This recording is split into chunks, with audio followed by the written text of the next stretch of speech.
प्रहरीलाई सलाम गर्न चाहन्छु। जब प्रहरीमा हाम्रा राजनीतिक दलहरूले आफ्नो नाफा घाटा फाइदाका लागि दलीय प्रवेश गराए, त्यो पछाडिको दिनमा आज त्यसको 26 वर्ष पछाडि हामीले एउटा दिन देखेका छौँ।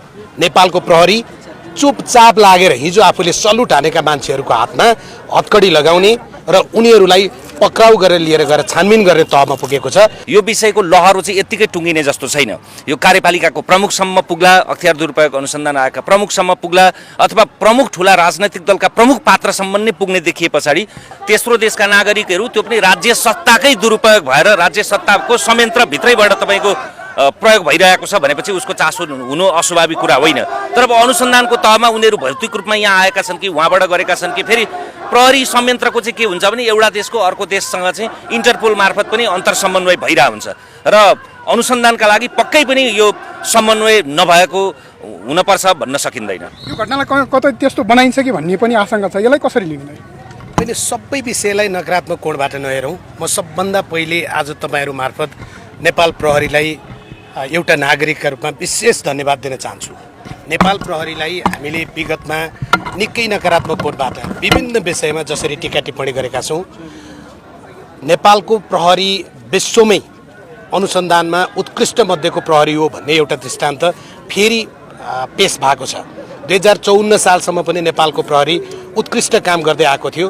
जब प्रहरीमा हाम्रा राजनीतिक दलहरूले आफ्नो नाफा घाटा फाइदाका लागि दलीय प्रवेश गराए, त्यो पछाडिको दिनमा आज त्यसको 26 वर्ष पछाडि हामीले एउटा दिन देखेका छौँ। नेपालको प्रहरी चुपचाप लागेर हिजो आफूले सल्युट हानेका मान्छेहरूको हातमा हतकडी लगाउने र उनीहरूलाई पक्राउ गरेर लिएर गएर छानबिन गर्ने तहमा पुगेको छ। त्यसकारण म सम्पूर्ण नेपालीहरूको तर्फबाट यो आज जति हामी चाहिँ भ्रष्टाचारीहरूलाई जेल पुर्याउनुपर्छ, अब नेपाललाई भ्रष्टहरूको मुलुक होइन, नेपाललाई सगरमाथाको मुलुक, गौतम बुद्धको मुलुक, वीर गोर्खाको मुलुक भनेर बनाउने जुन एउटा सङ्कल्पलाई प्रहरीले साथ दिएको छ, म प्रहरीलाई सलाम गर्न चाहन्छु। दोस्रो, तपाईँले जे भन्नुभएको छ यो प्रकरण अब छोपिनेवाला छैन, यो प्रकरण छोपिनु हुँदैन। अब कुनै बहानामा कसैले यो प्रकरणलाई छोप्न चाहन्छ भने अब 2,92,00,000 नेपाली चुप लागेर बस्नेवाला छैनन्। अब नेपाली जनतालाई दलको आवरणमा, गुटको आवरणमा, आफ्ना भोटरको आवरणमा म फेरि पनि भोलि अलमल गराउँछु भन्ने ठान्ने हो भने ती मानिसहरूको आयु 83 सालको अन्तिमसम्म सकिन्छ, 84 सालबाट नयाँ सूर्योदय हुन्छ। त्यसकारण तपाईँहरू ढुक्क हुनुहोस्। नेपाली जनताले अब जे भनेका छन्, गृहमन्त्री नारायण काजी श्रेष्ठले जे आरम्भ गर्नुभएको छ, यसलाई बरु एउटा प्रश्न त हाम्रो कहाँ हो भने भुटानी शरणार्थी प्रकरण एउटा प्रकरण हो, यो एउटा घटना हो। यस्ता धेरै राष्ट्रघातका, यस्ता धेरै नेपाली जनता मार्ने जो प्रकारका विगतदेखिका घटना हुन्, एक एक घटनाको नलिहाड उखेल्नुपर्छ र तिनीहरूलाई जेल पुर्याउनुपर्छ र गलत गर्नेहरूलाई नेपालमा जिउँदैमा कारबाही हुन्छ भन्ने दृष्टान्त पेश गर्नुपर्छ।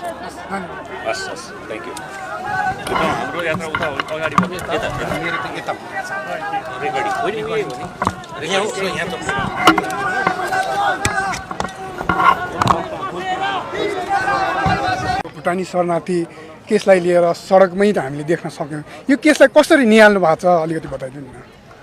यो केसलाई सबभन्दा सुरुमा त प्रहरीले निहाल्ने हो, जसको जिम्मा जे हो उसैले निहाल्छ, उसैले अनुसन्धान गरिरहेछ होइन। म भन्दैछु त, हतारो गर्नु भएन नि। प्रश्न सोध्ने पनि सही प्रश्न आधा उत्तर हो, तर त्यो प्रश्न सोध्ने धैर्यता र उत्तरको मेसो त मिल्नु पर्यो होइन, पर्छ नि। यसको अनुसन्धानको प्रक्रिया प्रहरीले सुरु गरेको छ। अब यो अनुसन्धानको प्रक्रिया मार्फत अब यो अदालती प्रक्रियासम्म पनि पुग्ला। अख्तियार दुरुपयोग अनुसन्धान आयोगले पनि त्यहाँसम्म अनुसन्धानको प्रक्रियालाई अगाडि बढाउला। तर कतिपय विषयहरू यस्ता विषयहरू हुन्छन्, त्यो विषयको चाहिँ ऐक्यबद्धता, त्यो विषयप्रतिको त्यो ढाडस, त्यो विषयप्रतिको प्रोत्साहन अथवा त्यसलाई दबाब दिनका लागि चाहिँ हामीले हाम्रो कर्मबाट मात्रै गरेर पनि पुग्दैन। कतिपय अवस्थामा जस्तो हामी टेलिभिजनमा रहँदा अथवा प्रसारकका रूपमा जुन माध्यममा हुँदाखेरि हामीले आवाज उठाइरहेका हुन्छौँ, प्रश्न गरिरहेका हुन्छौँ, ती प्रश्नहरू पनि आफैमा सही प्रश्नहरू हुन्। ती प्रश्नले पनि धेरै कुराहरूलाई उजागर गरिरहेको हुन्छ। तर कहिलेकाहीँ यस्तो अवस्था आउँछ, त्यति बेला चाहिँ नागरिकलाई ऐक्यबद्धता जनाउनका लागि सडकमै अथवा एउटा साझा मञ्चमा आएर विभिन्न पेसाका, राजनीतिका अथवा समाजका विभिन्न क्षेत्रका व्यक्तिहरूलाई एक ठाउँमा आएर एउटा साङ्केतिक स्वरूप, त्यो कुनै अभियान होइन, कुनै नारा होइन, कुनै जुलुस होइन, कुनै कसैप्रतिको गाली होइन, कसैप्रतिको प्रलोभन होइन, कसैको पक्षधरता होइन, कुनै पनि झन्डा नलिई, झन्डा हुन्छ भने एउटा देशको झन्डा हुन्छ, देशलाई प्रतिनिधित्व गर्ने झन्डा, त्यो झन्डा लिएर त्यो पनि अझ आज हामीले छनौट गरेको ठाउँ माइतीगर मण्डला सधैँ विरोध सभा गर्ने ठाउँ हुन्थ्यो, नयाँ बानेश्वर विरोध सभा गर्ने ठाउँ हुन्थ्यो। तर यो नवीनता, यो चाहिँ नक्सालको नारायण चौरमा यो ठाउँ, यो नयाँ ठाउँ पनि हो र शैली पनि नयाँ छ। यहाँ कुनै भाषण अथवा कसैप्रति गाली प्रतिशोध भन्दा पनि मौनताभित्र पनि एउटा विस्फोट हुनसक्छ, त्यो मौनताको पनि आवाज हुनसक्छ भनेर यो ठाउँ रोजिएको हो। र फेरि पत्रकार एक्टिभिस्ट हुनुपर्छ भन्ने होइन, एक्टिभिस्ट र एकाडेमिस्ट फरक कुरा हुन्, पेसाकर्मीहरू हुनु र एक्टिभिजम फरक कुरा हो। तर कहिलेकाहीँ त्यसको शङ्खघोष गर्नलाई, त्यसको सुरुवात गर्नलाई, त्यसको सन्देशका लागि एउटा समय चाहिँ हुन्छ, त्यो समय चाहिँ एउटा प्रस्थान बिन्दु हुन्छ। त्यो मुहानको पनि मुहान जब फुट्छ त्यस पछाडि मात्रै त्यसको प्रवाह लिन्छ होइन। एउटा जरोबाट त्यो एउटा बीज अङ्कुरण हुनको पनि एउटा समय चाहिँ अलिकति दबाब दिनुपर्छ भने जस्तै अब यो पनि शरणार्थी प्रकरण विरुद्धको भ्रष्टाचार निवारणको विषयमा यो विषयको लहरो चाहिँ यत्तिकै टुङ्गिने जस्तो छैन। यो कार्यपालिकाको प्रमुखसम्म पुग्ला, अख्तियार दुरुपयोग अनुसन्धान आयोगका प्रमुखसम्म पुग्ला अथवा प्रमुख ठुला राजनैतिक दलका प्रमुख पात्रसम्म नै पुग्ने देखिए पछाडि त्यसका लागि चाहिँ सामाजिक सञ्जालमा लेखेर, टेलिभिजनमा बोलेर, सञ्चार माध्यमबाट भन्ने एउटा चरण भयो। तर त्योभन्दा बाहिर आएर सबैलाई खुला रूपमा एउटा झकझक्याउने अथवा दबाब दिने काम गर्न सकियो भने त्यसले चाहिँ अझ त्यसमा मजबुत काम गर्न सक्छ भनेर अब आज चाहिँ हाम्रो एउटा दबाब पनि हो। र दोस्रो चाहिँ यो अभियानमा, यो अनुसन्धानको प्रक्रियामा प्रहरीले जसरी तदारुकता साथ काम गरेको छ उहाँहरूप्रति धन्यवाद ज्ञापन पनि हो। धेरै कुरा सुनिया छ, देखिया छ पनि छ। सामाजिक सञ्जालभन्दा धेरै कुरा यहाँहरूले बुझ्नु पनि भएको छ र नेताहरू के गर्छन्, कसरी के गर्छन् भन्ने कुरा देख्नु पनि भएको छ होइन। आम नागरिकको शङ्का चाहिँ के छ भने यो जुन भुटानी शरणार्थी केस चाहिँ अन्तर्राष्ट्रिय दबावले भयो, नेपालको नेताहरूले गर्न सके होइनन् भन्ने छ। यसलाई चाहिँ हामीले कसरी लिने त?